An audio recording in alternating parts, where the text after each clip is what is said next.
প্রিয় ছাত্রছাত্রী, আমাদের আজকের ক্লাস যৌবনিক প্রক্রিয়া, জীবদেহের জৈবনিক প্রক্রিয়া, তার অন্তর্গত সালোক সংশ্লেষ।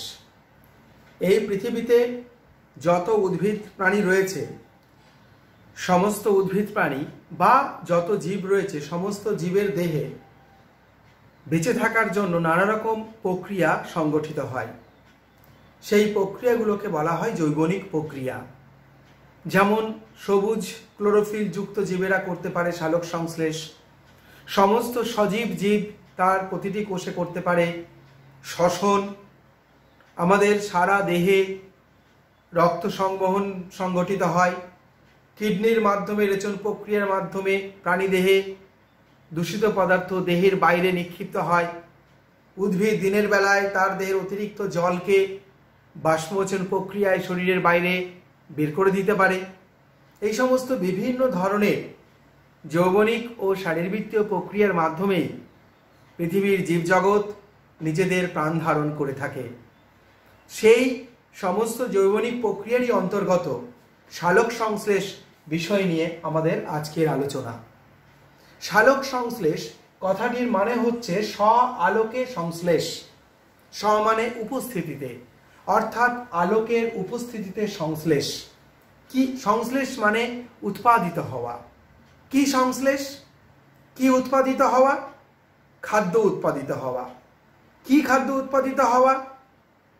গ্লুকোজ জাতীয় খাদ্য উৎপাদিত হওয়া। সালোক সংশ্লেষ প্রক্রিয়ায় দিনের বেলায় সূর্যের আলোর উপস্থিতিতে ক্লোরোফিল যুক্ত জীবেরা, প্রধানত উদ্ভিদেরা, এই প্রক্রিয়ার মধ্যে দিয়ে, এই সালোক সংশ্লেষ প্রক্রিয়ার মধ্যে দিয়ে গ্লুকোজ জাতীয় জৈব যৌগ উৎপন্ন করে। এই গ্লুকোজ অণুগুলি পরবর্তীকালে পরস্পর যুক্ত হয়ে তৈরি করে শর্করা বা কার্বোহাইড্রেট। এই গ্লুকোজ থেকেই তৈরি হয় ফ্রুক্টোজ, গ্লুকোজ থেকেই তৈরি হয় গ্যালাক্টোজ। তারপরে এই গ্লুকোজ ফ্রুক্টোজ গ্যালাক্টোজ তারা পরস্পর যুক্ত হয়ে তৈরি করে কার্বোহাইড্রেট বা শর্করা বা শ্বেতসার জাতীয় খাদ্য। পরবর্তীকালে জীবদেহে এই গ্লুকোজ বা কার্বোহাইড্রেট জাতীয় খাদ্য থেকেই ফ্যাট জাতীয় খাদ্য এবং প্রোটিন জাতীয় খাদ্য উৎপন্ন হতে পারে। ফ্যাট এবং প্রোটিন সমস্ত উদ্ভিদ প্রাণী উৎপন্ন করতে পারে, কিন্তু সালোক সংশ্লেষ প্রক্রিয়ায় গ্লুকোজ উৎপন্ন করতে পারে কেবলমাত্র ক্লোরোফিল যুক্ত জীবেরা, প্রধানত উদ্ভিদেরা। এবং সেই গ্লুকোজই সারা পৃথিবীর সমস্ত জীবন্ত বস্তুর প্রধান এবং অন্যতম খাদ্যবস্তু, যা থেকে প্রোটিন, ফ্যাট, অন্যান্য প্রয়োজনীয় পদার্থ তৈরি হতে পারে। যেমন তেমনি গ্লুকোজ বা কার্বোহাইড্রেট উদ্ভিদ প্রাণীর সকলের দেহ গঠনে অংশ নেয়। তাছাড়াও প্রতিটি জীব তার জৈবনিক ক্রিয়া সম্পন্ন করার জন্য যে শক্তির প্রয়োজন হয়, সেই শক্তিও প্রধানত এই গ্লুকোজ জাতীয় খাদ্য থেকেই আসে, যা সালোক সংশ্লেষ প্রক্রিয়ায় তৈরি হয়। ফলে সেদিক থেকে এই প্রক্রিয়াটা খুবই গুরুত্বপূর্ণ। আমরা সেই সালোক সংশ্লেষ প্রক্রিয়া কোথায় হয়, কিভাবে হয়, কখন হয়, এর মধ্যে রাসায়নিক বিক্রিয়াটা কিভাবে ঘটে এবং সবশেষে জীবজগতের কাছে রাসায়নিক প্রক্রিয়ার গুরুত্ব কতখানি, সেই বিষয় নিয়ে আমরা এই পর্যায়ে আলোচনা করব। তাহলে প্রথমে আমরা দেখে নিই কি এই সালোক সংশ্লেষ প্রক্রিয়া। সালোক সংশ্লেষ প্রক্রিয়ায় মূলত সবুজ উদ্ভিদ সম্পন্ন করতে পারে।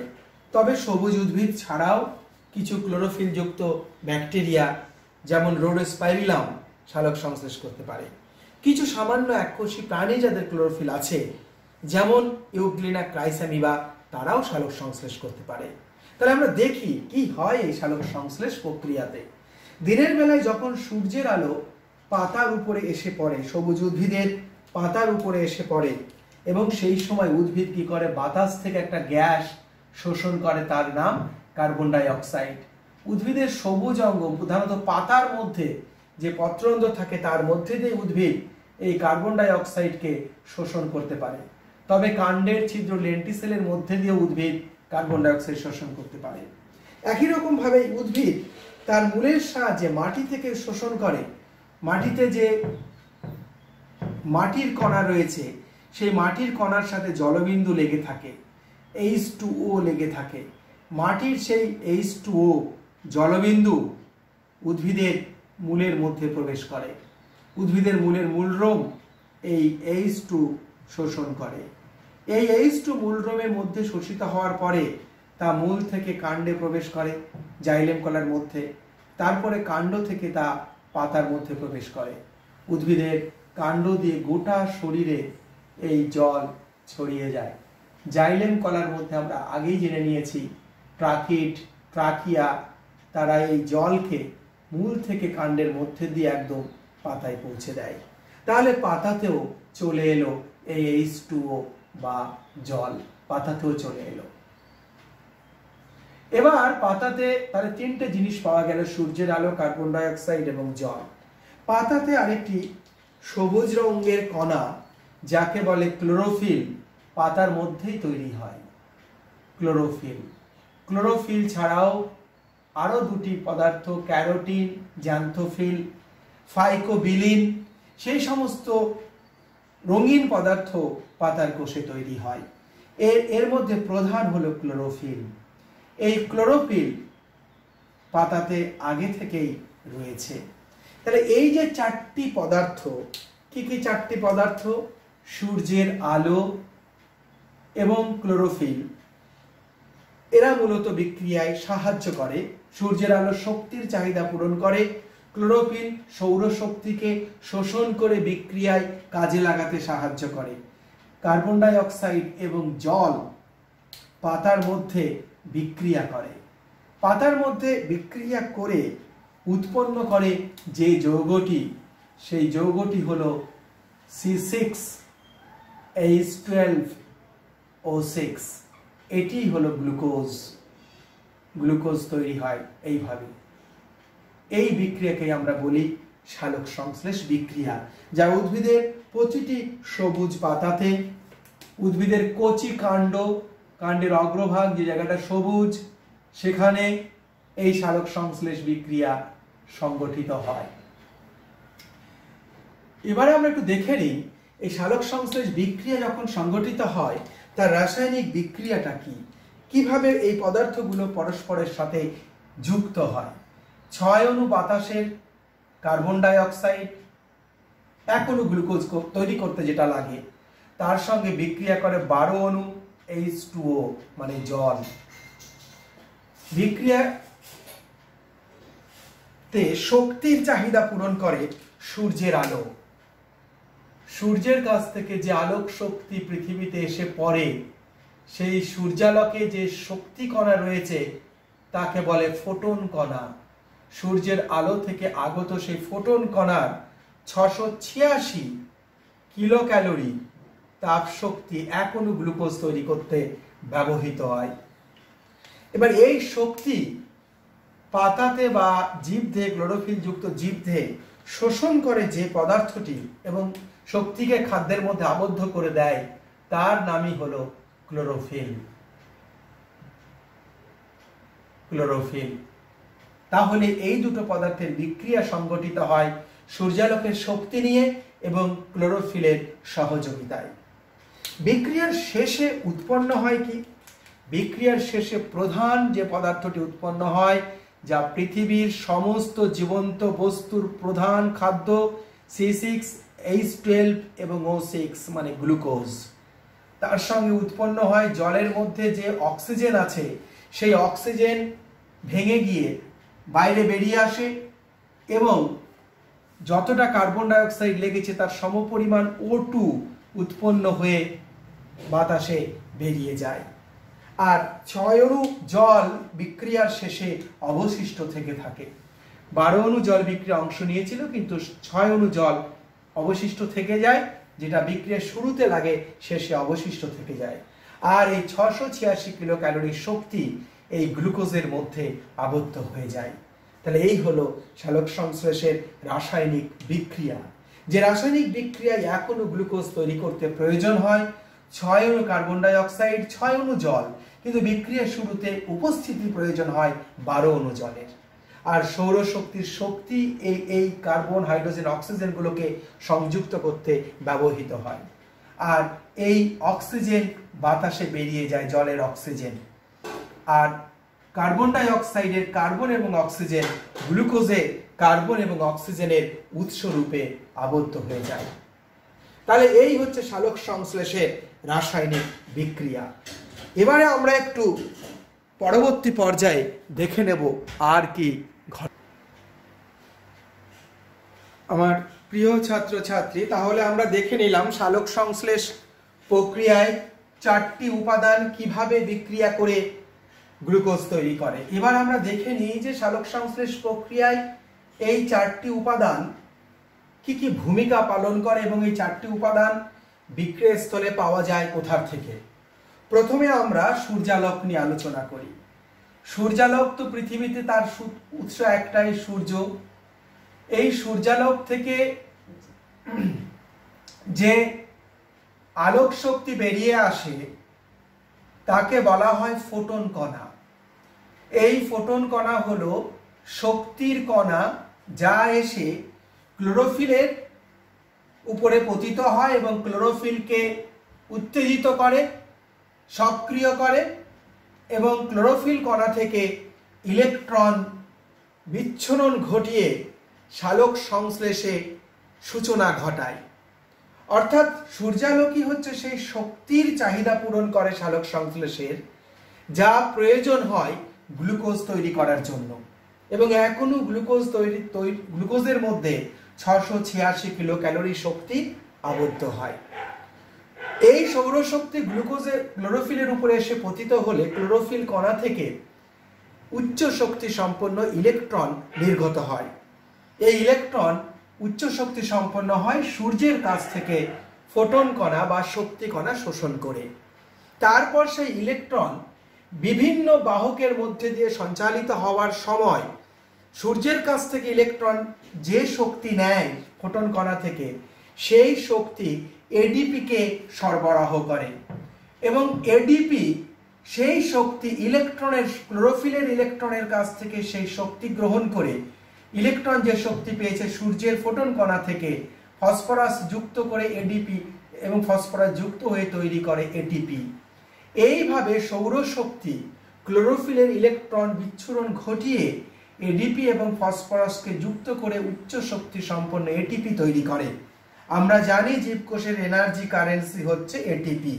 ফলে সৌরশক্তি এইভাবে এটিপির মধ্যে আবদ্ধ হয়, যা পরবর্তীকালে সালোক সংশ্লেষ প্রক্রিয়ায় প্রয়োজন হবে। তাহলে সূর্যালোকের এটি হচ্ছে প্রথম ভূমিকা। সূর্যালোক থেকে যে আলোক কণা পৃথিবীতে এসে পড়ে, সেই আলোক কণার মধ্যে কিছু থাকে দৃশ্যমান, কিছু থাকে আমাদের দৃষ্টির অগোচরে। সূর্য থেকে আগত আলোক রশ্মির 300 থেকে 2600 ন্যানোমিটার পর্যন্ত তার স্পেকট্রাম হয়। এই 300 থেকে 2600 ন্যানোমিটারের মধ্যে 390 থেকে শুরু করে একেবারে 760 পর্যন্ত 707 ন্যানোমিটার তরঙ্গ দৈর্ঘ্যের আলোক আমাদের কাছে দৃশ্যমান। 390 ন্যানোমিটার থেকে 760 ন্যানোমিটার পর্যন্ত তরঙ্গ দৈর্ঘ্যের আলোক কণা আমাদের কাছে দৃশ্যমান। সেই দৃশ্যমান আলোক কণার মধ্যে আমরা যে আলোক বর্ণালী সৃষ্টি করতে পারি ভিবজিওর, সেই ভিবজিওর বা আলোক বর্ণালীর মধ্যে নীল এবং লাল আলোতে সালোক সংশ্লেষ সবচেয়ে বেশি হয়। নীল এবং লাল আলোতে সালোক সংশ্লেষ সবচেয়ে বেশি হয়। নীল আলোর তরঙ্গ দৈর্ঘ্য 430 ন্যানোমিটার এবং লাল আলোর আলোক কণার তরঙ্গ দৈর্ঘ্য মোটামুটি 660 থেকে 760 ন্যানোমিটার। তাহলে এই নীল এবং লাল আলোর তরঙ্গ দৈর্ঘ্যতেই সালোক সংশ্লেষ সবচেয়ে বেশি হয়, কারণ এই আলোয় ক্লোরোফিল এ সবচেয়ে বেশি শোষণ করতে পারে। সেই জন্য এই নীল এবং লাল আলোকে সালোক সংশ্লেষের কার্যবর্ণালী বলা হয়। আর সালোক সংশ্লেষের বিভিন্ন রঞ্জক কণা যে সমস্ত আলোক শোষণ করতে পারে তার সবটাকে বলা হয় সালোক সংশ্লেষের শোষণ আলোক রশ্মি। সেই শোষিত আলোক রশ্মির মধ্যে কার্যবর্ণালী হিসেবে কাজ করে নীল এবং লাল আলো। সাধারণত নীল বেগুনি এবং কমলা লাল এই রেঞ্জেই সালোক সংশ্লেষটা সর্বাধিক হয়, তার মধ্যে নীল এবং লালে সবচেয়ে বেশি হয়। আমরা যদি একটা গ্রাফ লেখ তৈরি করি, সেখানে আমরা ন্যানোমিটার হিসেবে এখানে আলোক রশ্মিগুলোকে প্লট করেছি 380 ন্যানোমিটার থেকে আমরা এখানে 750 ন্যানোমিটার পর্যন্ত এখানে গ্রাফে দেখিয়েছি। এবং আমাদের এই যে কালো যে রেখাটা এই লেখাটা হচ্ছে ক্লোরোফিল এ দ্বারা, এটা হলো ক্লোরোফিল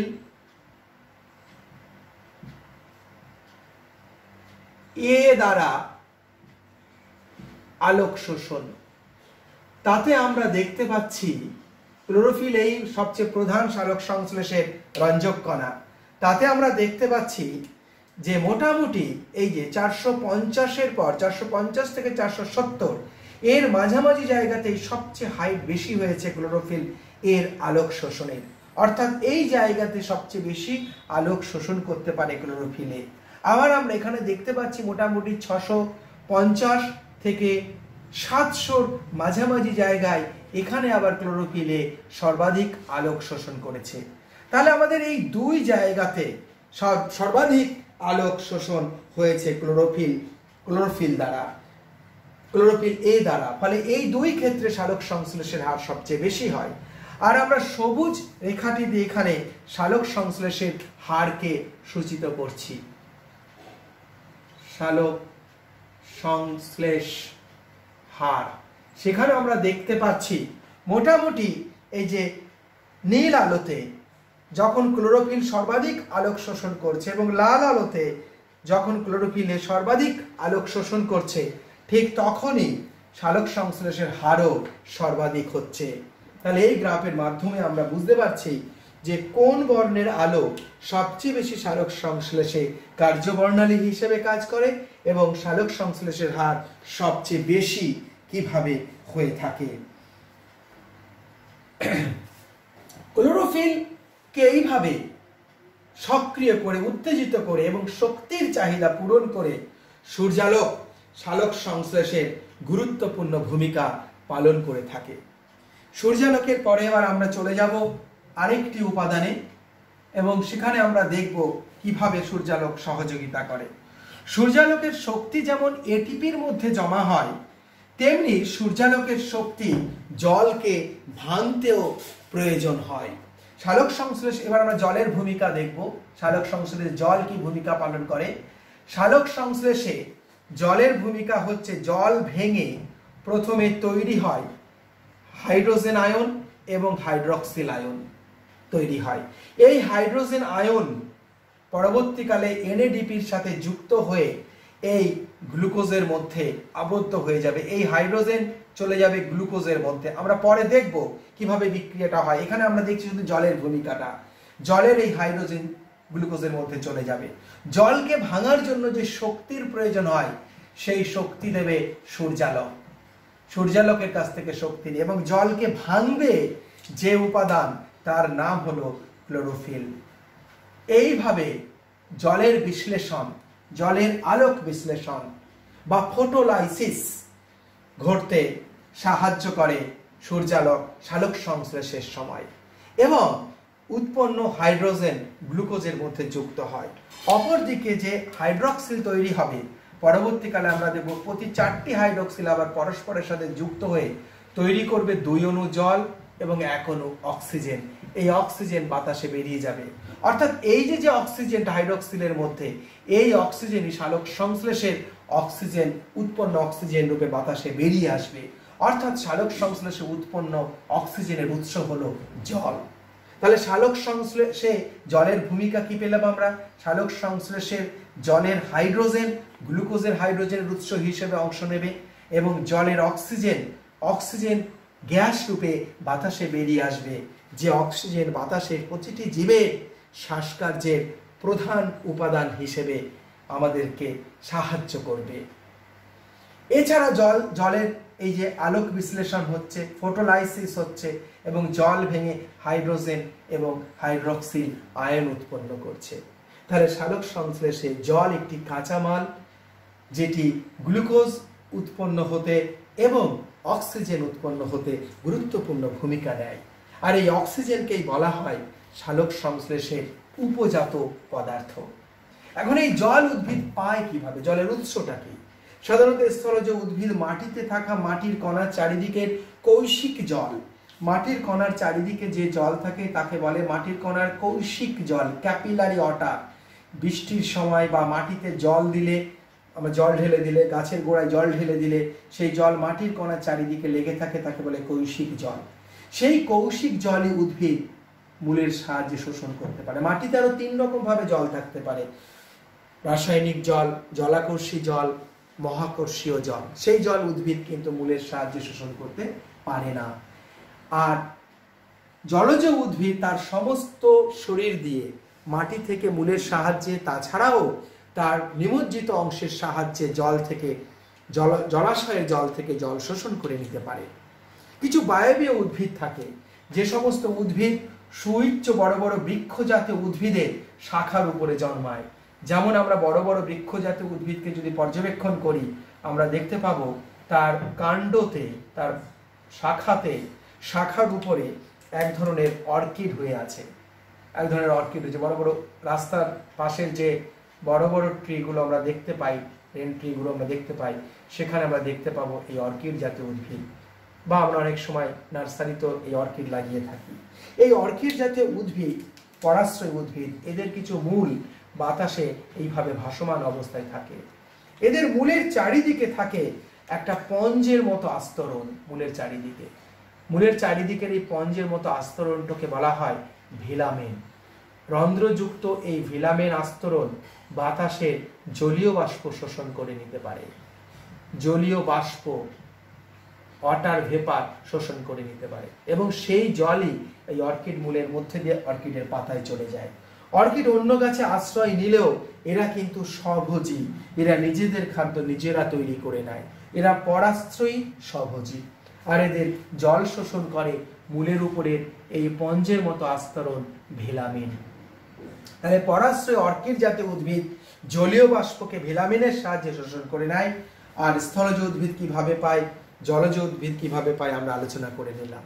মরুভূমির জঙ্গল উদ্ভিদ কোনো বৃষ্টির জল বা কখনো জল পেলে সেই জলকে তাদের কাণ্ডর মধ্যে জমা করে রাখতে পারে প্রচুর পরিমাণে।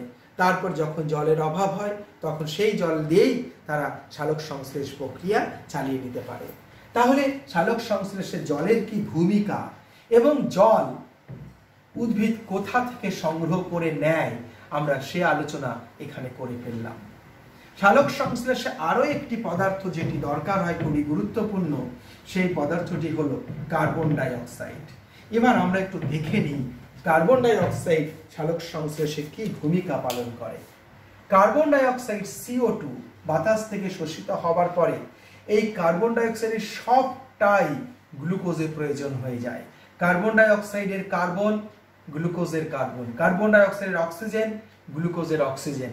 ফলে কার্বন ডাই অক্সাইড একটি কাঁচামাল হিসেবে সালোক সংশ্লেষের বিক্রিয়ায় অংশ নেয়। কার্বন ডাই অক্সাইডের অভাবে তাহলে কোনোভাবেই খাদ্য তৈরি হবার কিন্তু কোনো সুযোগ নেই। এই কার্বন ডাই অক্সাইডের উৎস কি? বায়ুমণ্ডল। পৃথিবীতে যত সজীব জীব রয়েছে তারা বায়ুমণ্ডলে, বাতাসের বায়বীয় জীব বায়ুমণ্ডলে, এবং জলজ জীব জলের মধ্যে কার্বন ডাই অক্সাইড ত্যাগ করে। প্রতিটি জীব শ্বসন করবার সময় যে কার্বন ডাই অক্সাইড উৎপন্ন করে সেই কার্বন ডাই অক্সাইড তারা ত্যাগ করে। বাতাসে ত্যাগ করে বায়বীয় জীব, জলে ত্যাগ করে জলজ জীব। জলে যে সমস্ত কার্বন ডাই অক্সাইড জলজ, যেমন মাছের শরীর থেকে বেরিয়ে আসে ফুলকার মাধ্যমে, সেই কার্বন ডাই অক্সাইড জলে দ্রবীভূত হয়ে যায়। আর ডাঙার জীব, মানুষ সহ অন্যান্য জীব, এমনকি উদ্ভিদও, তারাও যখন শ্বসন করে তখন কার্বন ডাই অক্সাইড বাতাসে ত্যাগ করে। সেই কার্বন ডাই অক্সাইডই গ্রহণ করে নেয় সবুজ উদ্ভিদ সালোক সংশ্লেষের সময়। জলে থাকা কিছু কিছু কম্বোজ প্রাণী, শামুক, ঝিনুক, তাদের যে বাইরের আবরণ থাকে ক্যালসিয়াম কার্বোনেটের, তাদের মৃত্যুর পর তাদের খোলক, শামুক ঝিনুকের খোলক জলের নিচে গিয়ে জমে এবং দীর্ঘদিন ধরে তা বিয়োজিত হয়ে ভেঙে গিয়ে সেই সমস্ত কার্বনের যৌগ থেকেও কার্বন ডাই অক্সাইড উৎপন্ন হয়ে তা জলে দ্রবীভূত হতে পারে। এইভাবে সালোক সংশ্লেষে কার্বন ডাই অক্সাইডের চাহিদা পূরণ হয়। এবারে আমরা দেখব ক্লোরোফিল কি ভূমিকা পালন করে সালোক সংশ্লেষ, এবং এই ক্লোরোফিল পাওয়াই যায় কোথায়, ক্লোরোফিল কোথায় পাওয়া যাবে, কোথায় উৎপন্ন হবে এবং এ কি ভূমিকা পালন করবে সালোক সংশ্লেষে, আমরা সেটা দেখে নেব। এবারে প্রথমে দেখে নিই ক্লোরোফিল কোথায় পাওয়া যাবে। উন্নত শ্রেণীর উদ্ভিদের ক্ষেত্রে, যে সমস্ত উদ্ভিদ ইউক্যারিওটিক, তাদের একটি বিশেষ কোষাঙ্গাণু রয়েছে গোলাকার বা ডিম্বাকার, যে কোষাঙ্গাণুর চারিদিকে দ্বিস্তর পর্দা রয়েছে, দুই স্তর কোষ পর্দা রয়েছে চারিদিকে। এই পর্দা তরল মোজাইক নকশা, এর পর্দার গঠন আমরা আগের চ্যাপ্টারে সেটা দেখে এসেছি। দুটোয় তার আবরণ থাকে, এটা বহিস্তর, এটা অন্তঃস্তর। আর এই ক্লোরোপ্লাস্টিডের ভেতরে থাকে এক ধরনের চ্যাপ্টা চ্যাপ্টা থলি। থলিগুলো সারিবদ্ধভাবে একটার উপরে একটা বসানো থাকে। এই একটি থলি, তার নিচে এই আরেকটি থলি, তার নিচে আরেকটি থলি, পরপর থলিগুলো সারিবদ্ধভাবে বসানো থাকে। এক একটি ক্লোরোপ্লাস্টিডের মধ্যে এই রকম থলির সারি অনেকগুলো থাকে, একাধিক থাকে। আমরা এখানে তিনটে সারিকে আমরা এখানে অঙ্কন করছি, তবে তিনের বেশি অনেক এই ধরনের সারিবদ্ধ থলি ক্লোরোপ্লাস্টিডের মধ্যে দেখা যায়। এবং এই থলিগুলো এক ধরনের পাতলা চ্যাপ্টা থলি দিয়ে আবার পরস্পরের সাথে এরা সংযুক্ত থাকে। এই থলিগুলো পরস্পরের সাথে এরকম পাতলা চ্যাপ্টা থলি দিয়ে আবার এরা কানেক্ট থাকে। এই হচ্ছে ক্লোরোপ্লাস্টিডের ভেতরটা। বাকি ভেতরে জায়গাটা একটা তরল পদার্থ দিয়ে ভর্তি করা থাকে। এই তরল পদার্থের মধ্যে নানা ধরনের উপাদান থাকে, যেমন এখানে ডিএনএ থাকতে দেখা যায়, ক্লোরোপ্লাস্টিডের মধ্যে ডিএনএ থাকে। এখানে আরএনএ থাকতে দেখা যায়, রাইবোজোম দানা দেখা যায়। এগুলো ক্লোরোপ্লাস্টিডের গঠনের সময় আমরা পড়ে এসেছি। ক্লোরোপ্লাস্টিডের মধ্যে এই তরল পূর্ণ থলির জায়গাটাকে বলা হয় স্ট্রোমা। স্ট্রোমা। আর এই যে সারিবদ্ধ যে থলিগুলো, এই থলিগুলোকে বলা হয় গ্রানা। এক একটাকে বলা হয় এক একটা গ্রানাম, বহুবচনে গ্রানা। আর এই যে গ্রানাগুলো চ্যাপ্টা থলিতে যুক্ত থাকে তাকে বলা হয় স্ট্রোমা ল্যামেলি। এটাও এক ধরনের থলি, স্ট্রোমা ল্যামেলি। এই যে সারিবদ্ধ গ্রানা থলিগুলো, তার প্রতিটি থলিকে বলা হয় থাইলাকয়েড। এই থাইলাকয়েডের মধ্যে তৈরি হয় ক্লোরোফিল। এই থাইলাকয়েডের মধ্যে ক্লোরোফিল কণা ভেতরে থাকে। এই থাইলাকয়েডের মধ্যে দানাদার ক্লোরোফিল এই থাইলাকয়েডের মধ্যে তৈরি হয় অন্তঃপ্রাচীরে, থাইলাকয়েড অন্তঃপ্রাচীরে। আমরা একটু দেখে নিই থাইলাকয়েডের মধ্যে কিভাবে এই ক্লোরোফিল তৈরি হয়। আমরা প্রথমে একটা থাইলাকয়েডকে এঁকে তার ঢাকনাটাকে খুলছি। একটা থাইলাকয়েডের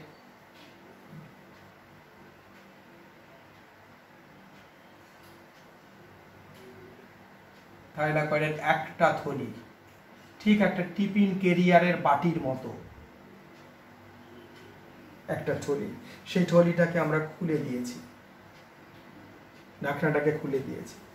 ঢাকনাটাকে খুলে দিলে আমরা দেখতে পাবো এর ভেতরে রয়েছে, এর অন্তঃপর্দায় গায়ে রয়েছে সবুজ রঙের অসংখ্য দানা। সবুজ রঙের এই যে অসংখ্য দানাগুলো রয়েছে, এই সবুজ রঙের অসংখ্য দানাগুলোকে বলা হয় কোয়ান্টাজোম। এই সবুজ দানার নাম হচ্ছে কোয়ান্টাজোম। কোয়ান্টাজোম। আধুনিক বিজ্ঞানীরা এর নাম দিয়েছেন অ্যান্টেনা কমপ্লেক্স। এই প্রত্যেকটা দানার মধ্যে রয়েছে 250 থেকে 300টি ক্লোরোফিল অণু। এক একটা দানার মধ্যে রয়েছে 250 থেকে 300টি ক্লোরোফিল অণু। এবং এই ক্লোরোফিল অণুর সঙ্গে যুক্ত থাকে ক্যারোটিন, জ্যান্থোফিল এবং ফাইকোবিলিন রঞ্জক পদার্থ। এই কোয়ান্টাজোম বা অ্যান্টেনা কমপ্লেক্সই হলো ক্লোরোফিলের উৎস। অর্থাৎ ক্লোরোফিল কোথায় তৈরি হয়? ক্লোরোপ্লাস্টিডের গ্রানার ভেতরে। ক্লোরোপ্লাস্টিডের গ্রানার ভেতরে যে থাইলাকয়েড রয়েছে, 3 থাইলাকয়েডের মধ্যে তৈরি হয় এই ক্লোরোফিল, প্রতিটি থাইলাকয়েডের অন্তঃপ্রাচীরে। তাহলে ক্লোরোফিলের উৎস আমরা জেনে নিলাম। ইউক্যারিওটিক কোষে কোথায় থাকে? ক্লোরোপ্লাস্টের থলির ভেতরে সারিবদ্ধ থলি গ্রানা, গ্রানার প্রতিটি থলি থাইলাকয়েড, সেই থাইলাকয়েডের অন্তঃপ্রাচীরে ক্লোরোফিল কণা তৈরি হয়ে সূক্ষ্ম সূক্ষ্ম দানা তৈরি করে, যে দানাকে বলে কোয়ান্টাজোম বা অ্যান্টেনা কমপ্লেক্স। নিম্ন শ্রেণীর যে সমস্ত ক্লোরোফিল জীবেরা রয়েছে, যেমন নস্টক অ্যানাবিনা, নস্টক অ্যানাবিনাদের যেহেতু প্রোক্যারিওটিক কোষ, সেই জন্য নস্টক অ্যানাবিনাদের ক্ষেত্রে এক ধরনের বিশেষ থলি, যে থলির নাম ক্রোমাটোফোর, সেই ক্রোমাটোফোর থলির মধ্যে ক্লোরোফিল তৈরি হয়। তাহলে আমরা ক্লোরোফিল কোথায় পাওয়া যায় জেনে নিলাম। এর ভূমিকা কি? ক্লোরোফিল সালোক সংশ্লেষের সময় সূর্যালোক শোষণ করে এবং সেই সূর্যালোককে শোষণ করে ক্লোরোফিল তার দেহ থেকে উচ্চ শক্তি সম্পন্ন ইলেকট্রনের বিচ্ছুরণ ঘটায়। সেই ইলেকট্রনই বিভিন্ন বাহকের মধ্যে আবর্তনের সময় এটিপি উৎপন্ন করে এবং এটিপির মধ্যে সৌরশক্তি আবদ্ধ হয়। এই ক্লোরোফিলই সৌরশক্তি শোষণ করে জলকে ভেঙে হাইড্রোজেন আয়ন এবং হাইড্রোক্সিল আয়নে তৈরি করতে সাহায্য করে। এই ক্লোরোফিলই সালোক সংশ্লেষের সময় সৌরশক্তিকে হারভেস্ট করতে পারে, সৌরশক্তিকে আহরণ করতে পারে, গ্রহণ করতে পারে এবং তা এটিপির মধ্যে প্রথমে জমা করে এবং তারপরে তা গ্লুকোজের মধ্যে জমা হয়। এই ক্লোরোফিল থেকে নির্গত ইলেকট্রনই চক্রাকার এবং অচক্রাকার পথে ফটোফসফোরিলেশন ঘটাতে পারে, যার মধ্যে দিয়েই এটিপি তৈরি হয়। আমরা পরবর্তী সময়ে এই আলোচনা যখন করব, আরো বিস্তারিতভাবে এদের ভূমিকা আমাদের সামনে চলে আসবে। তাহলে সালোক সংশ্লেষের 4টি উপাদান তারা কি কি ভূমিকা পালন করে এবং এই উপাদানগুলি জীব কোথা থেকে সংগ্রহ করতে পারবে, আমরা সে আলোচনা শেষ করে ফেললাম। এখন উদ্ভিদের দেহে সালোক সংশ্লেষ সবচেয়ে ভালো হয় কোথায় বেশি? উদ্ভিদের দেহে সালোক সংশ্লেষ সবচেয়ে বেশি ভালো হয় পাতায়। তার কারণ পাতাতেই ক্লোরোফিলের পরিমাণ সবচেয়ে বেশি থাকে।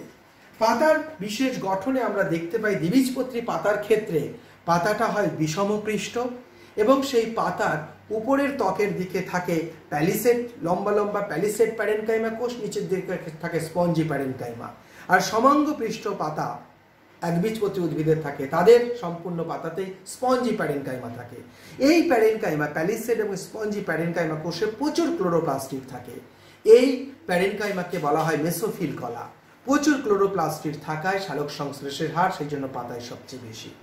পাতায় ছিদ্র থাকে, বিষমপৃষ্ঠ পাতার নিম্নতলে, সমাঙ্গ পৃষ্ঠ পাতার এই যে ছিদ্র, আমরা যে আলোচনাটা করছি যে একবীজপত্রী গাছের পাতা, যেমন ধান, গম, ভুট্টা, এদের পাতাটা সাধারণত এইরকমই হয়। এদের পাতাটা হয় সমাঙ্গ পৃষ্ঠ। এই পাতার দুই তলে, ঊর্ধ্ব এবং নিম্ন উভয় তলেই পত্রন্ধ্র দেখা যায়। এই পাতার দুই তলে পত্রন্ধ্র থাকে, ঊর্ধ্ব এবং নিম্ন। আর এই যে দ্বিবীজপত্রী পাতা, যে ছবিটা আমাদের বোর্ডে আগে থেকে আঁকা ছিল, আম, জাম, এই সমস্ত পাতার ক্ষেত্রে ঊর্ধ্বতল এবং নিম্নতলের মধ্যে একটা পার্থক্য থাকে। এদের ক্ষেত্রে ঊর্ধ্বতলে কোনো পত্রন্ধ্র থাকে না, কেবলমাত্র নিম্নতলে থাকে। এটা হচ্ছে বিষম পৃষ্ঠ পাতা। এটা সমাঙ্গ পৃষ্ঠ পাতা, সমাঙ্গ পৃষ্ঠ। ধান, গম উদাহরণ, এদের উপর দুই দিকেই থাকবে পত্রন্ধ্র। আর এটা হচ্ছে বিষম পৃষ্ঠ পাতা, যেমন আম পাতা। এই বিষম পৃষ্ঠ পাতার ক্ষেত্রে শুধুমাত্র নিম্নতলে থাকবে পত্রন্ধ্র। এবার আমরা যদি পাতার ছেদ কাটি এবং তার ভেতরে গঠনটা একটু দেখি, আমাদের মধ্যে ধারণাটা আরো স্পষ্ট হয়ে যাবে। আমরা একটি বিষম পৃষ্ঠ পাতা, ধরা যাক আম পাতাকে পাতলা করে কেটে নিয়ে তার কাটা মুখটা পাতলা করে আমরা কেটে নিলাম। কেটে নিয়ে যে পাতলা ফালিটা পেলাম, ধরা যাক আমরা যে খুব সরু এবং পাতলা ফালিটা পেয়েছি, সেই পাতলা ফালিটা এই রকম। পাতার দুই দিকটা হবে সরু, মাঝখানটা হবে একটু মোটা, এরকম লেন্সের মতো যাবে আকারটা। সাইডটা, পাতার যে সাইডটা পাবো আমরা, কাটার পরে যে কাটা মুখটা পাবো, সেই কাটা মুখের কথাটা আমি বলছি। কাটা মুখটা এইটা তার মধ্য শিরা, মধ্যভাগ। পাতাটা এইরকম হবে। কাটা মুখটা কেটে নেওয়ার পরে যে কাটা সাইডটা দুবার কাটতে হবে, কেটে একটা পাতলা ফালি বার করে নিতে হবে, সেই ফালিটা। এইটা হবে ঊর্ধ্বত্বক, এইটা হবে নিম্নত্বক, আর অন্যান্য স্তরগুলো সব থেকে যাবে মাঝখানে। এবার এটাকে আমরা স্লাইডে নিয়ে যদি এটাকে মাইক্রোস্কোপে সেট করি, তাহলে আমরা যে চিত্রটা পাবো এটা বিষম পৃষ্ঠ পাতার মোটামুটি এইরকম। এখানে ছবিটা আঁকা আছে মোটামুটি এই জায়গা থেকে এই জায়গা পর্যন্ত, এতটা জায়গার ছবি এখানে ছেদে আঁকা আছে। তাতে আমরা কি দেখতে পাবো, উপরের ঊর্ধ্বত্বকের একেবারে উপরে এবং নিম্নত্বকের একেবারে বাইরে একটা পুরো আস্তরণ থাকে। পুরো আস্তরণটাকে বলা হয় পাতার কিউটিকল। কিউটিকল, এই কিউটিকল রোদ বৃষ্টির হাত থেকে পাতাকে রক্ষা করে একটা আবরণ হিসেবে, মোম জাতীয় পদার্থের আস্তরণ। ঠিক তারপরে যে স্তর রয়েছে তাকে বলে ঊর্ধ্বত্বক। ঊর্ধ্বত্বক। একই রকম ভাবে নিচে রয়েছে নিচের কিউটিকল, এটা নিম্ন কিউটিকল, আর তারপরে রয়েছে নিম্নত্বক। ঊর্ধ্বত্বক, নিম্নত্বক। ঊর্ধ্ব কিউটিকল, এটা নিম্ন কিউটিকল। ঊর্ধ্বত্বকের পরে যে কোষগুলো রয়েছে, যে কথা আমরা আগেই আলোচনা করছিলাম, লম্বা লম্বা প্যারেনকাইমা কোষ, 2 সারি বা 3 সারি থাকবে, এইটাকে বলা হয় প্যালিসেড প্যারেনকাইমা। প্যালিসেড। এই প্যারেনকাইমাতে প্রচুর পরিমাণে ক্লোরোপ্লাস্টিড রয়েছে। প্যালিসেড প্যারেনকাইমা, এই প্রচুর পরিমাণে ক্লোরোপ্লাস্টিড থাকার জন্য ভেতরে প্রচুর ক্লোরোপ্লাস্টিড ভর্তি একেবারে। এই ডট ডট গুলো সব ক্লোরোপ্লাস্টিড, সব কোষগুলোকে দিতে হবে। আমরা এখন সব কোষগুলো দিচ্ছি না, সবগুলোতে হবে প্রচুর ক্লোরোপ্লাস্টিড। সালোক সংশ্লেষ পাতায় বেশি হবার এটা অন্যতম কারণ। পাতার নিচের দিকের যে কোষগুলো রয়েছে স্পঞ্জের মতো, এই যে কোষের স্তরগুলো, এইগুলোকে বলা হয় স্পঞ্জি প্যারেনকাইমা। Spongy parenchyma. এই কোষগুলোতেও প্রচুর পরিমাণে ক্লোরোপ্লাস্টিড রয়েছে। স্পঞ্জি প্যারেনকাইমা, এতেও প্রচুর পরিমাণে ক্লোরোপ্লাস্টিড রয়েছে। যদি এটা সমাঙ্গ পৃষ্ঠ পাতা হতো, ধান গম যদি হতো একবীজপত্রী, তাহলে এই প্যালিসেড থাকতো না, সমগ্র জায়গাটা এই কোষে উপরের পর্যন্ত উঠে যেত। স্পঞ্জি কোষগুলো উপরের দিকে উঠে গিয়ে সব জায়গাটা ভরাট করে নিত।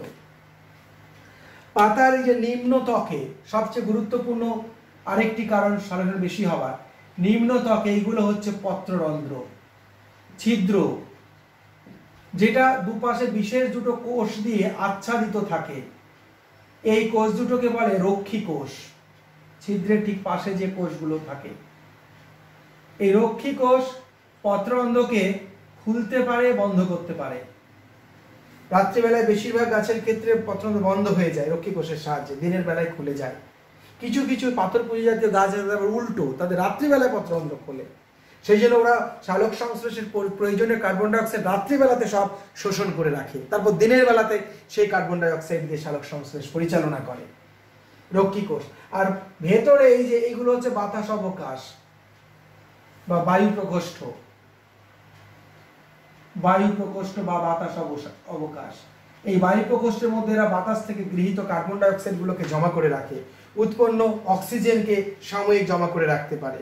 এই পত্ররন্ধ্রের মধ্যে দিয়ে সহজেই ভেতর থেকে বাইরে বেরিয়ে আসে অক্সিজেন, আর বাতাস থেকে কার্বন ডাই অক্সাইড এই ছিদ্রপথের মধ্যে দিয়েই পাতার মধ্যে সহজে ঢুকে যেতে পারে। এই যে গ্যাসীয় আদান প্রদান হচ্ছে, এর ফলেও সালোক সংশ্লেষের হারটা সহজেই পাতাতে বেড়ে যায়। এছাড়া পাতার এই যে জায়গাটা, এটা হচ্ছে তার সংবহন কলা, পাতার শিরাগুলো সংবহন কলা। সংবহন কলার চারিদিকে যে আবরণ রয়েছে, এই যে চারিদিকে যে আবরণ, একে বলা হয় বান্ডিল আবরণ,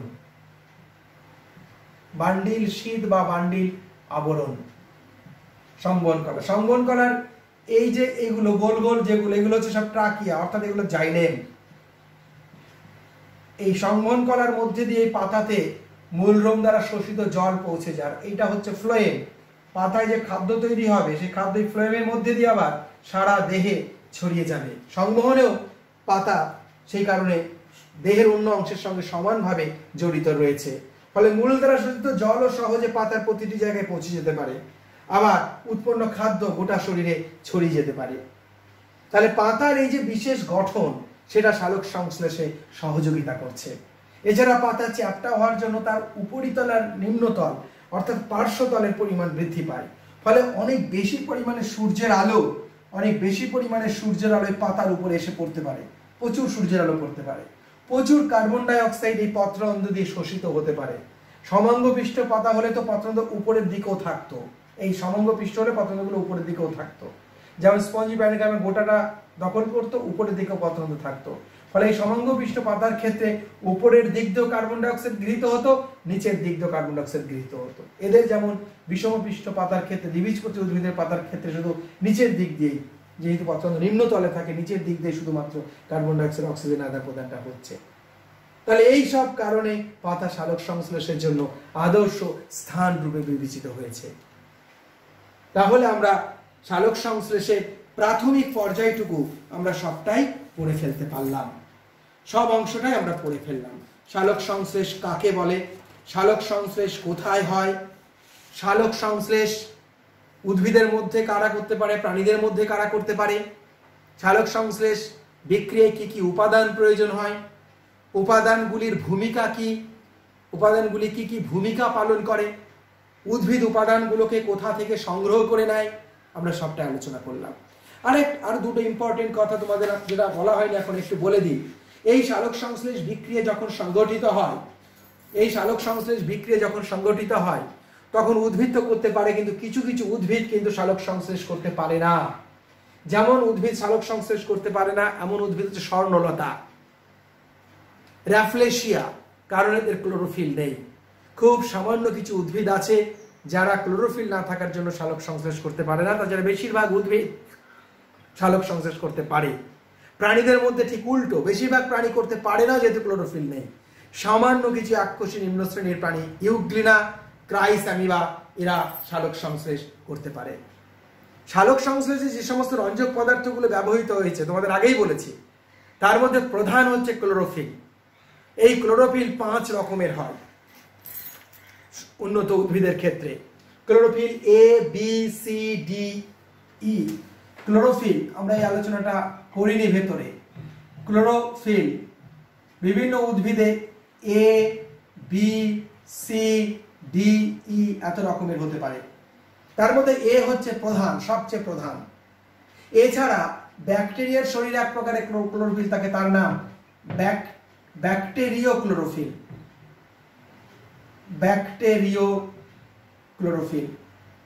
ব্যাকটেরিয়ার ক্ষেত্রে এই ক্লোরোফিল সালোক সংশ্লেষ করতে পারে। ক্লোরোফিল ছাড়া সালোক সংশ্লেষের আরো যে রঞ্জক রয়েছে তার মধ্যে প্রধান হচ্ছে ক্যারোটিনয়েড।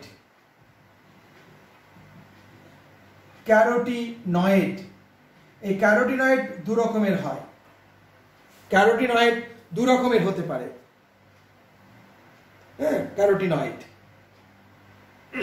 ক্যারোটিনয়েড ছাড়া ফাইকোবিলিন বলে কিছু কিছু রঞ্জক পদার্থ কোনো কোনো উদ্ভিদের ক্ষেত্রে দেখা যায়।